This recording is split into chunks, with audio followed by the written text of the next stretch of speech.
Let's look at the property of vector dot production. The first one is A dot B equals B dot A. So what it meant is like the dot product. For example, we have A, which is x1, y1. And then we have a B is x2, y2. Then this is our A, this is our B. So we want to prove A dot B is B dot A. Okay. Recall what's the definition for A dot B? That's magnitude of A times magnitude of B times cosine theta. Similarly, for B dot A is magnitude of B times magnitude of A times cosine theta. If we see those two expressions, then we know they are equal. It's because here magnitude of B and magnitude of A, they are numbers.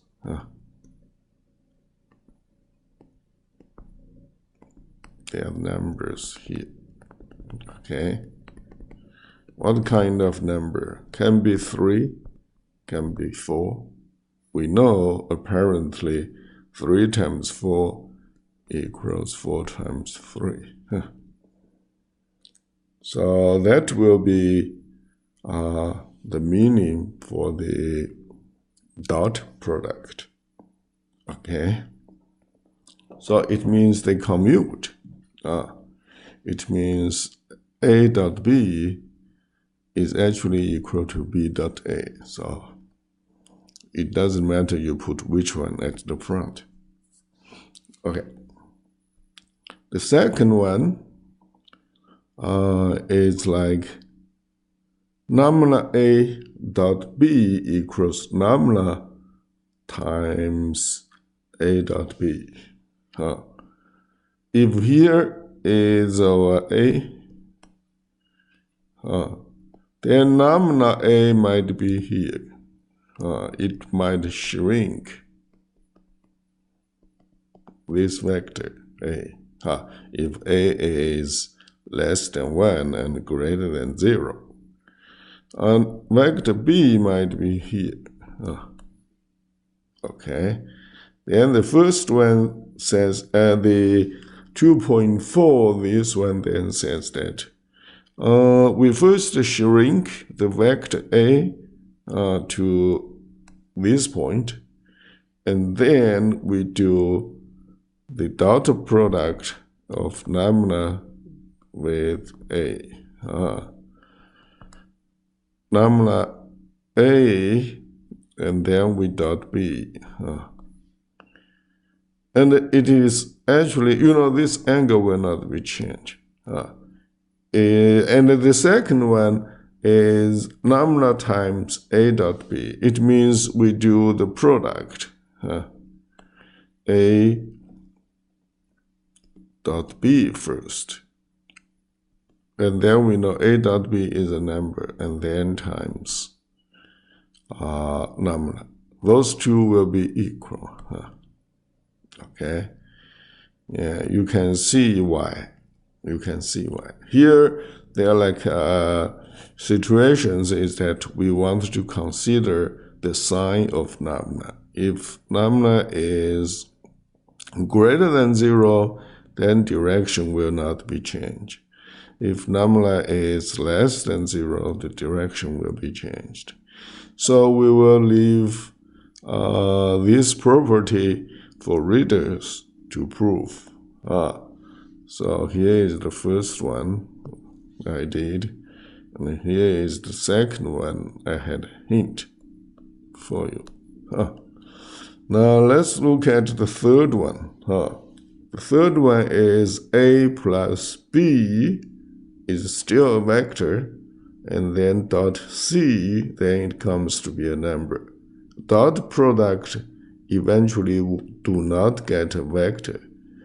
It gets a number.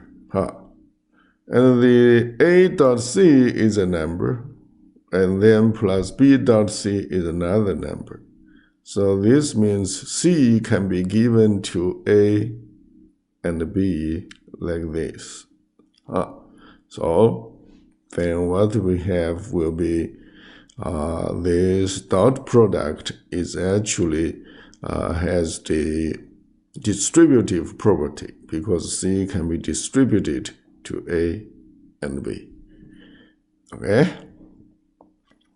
So let's see why. Here we have a vector a, and here we have a vector b. Then you know the sum of a, b, two vectors, will have the same starting point of a, and then the same ending point of b, by the geometric meaning of a plus b. So it's still vector. And we assume vector c is here. And the theta is the angle between a plus b, this vector, and c. And the vector a and the vector c has angle cosine theta 1. And the angle b, and the vector b with vector c has the angle theta 2, because, you know, we can simply shift this one here without changing the direction of vector c. They are still the same direction for vector c, pointing to the right. Okay? And magnitude we do not change in c, but we know the angle will be cosine 2, will be theta 2. Okay? Now look at this quantity. A plus b, then choose the magnitude cosine theta. What's the meaning for that? This is basically the projection of vector a plus b on c. How long is this one? It's basically this long. Okay, hypotenuse times cosine theta. Okay, now, how about the projection of A on C? You click that, you will see that's the magnitude of A hypotenuse times cosine theta 1. So it's OA1, this part. Get this one disappear. Now we wonder what's the projection of B on C. Is the same, is the magnitude of B cosine theta 2. You see, that will be the one right here. This is the hypotenuse, and then the projection on the horizontal direction will be magnitude B right here. Magnitude B times cosine theta 2 will be AB1. Okay, now we know the magnitude of A on C is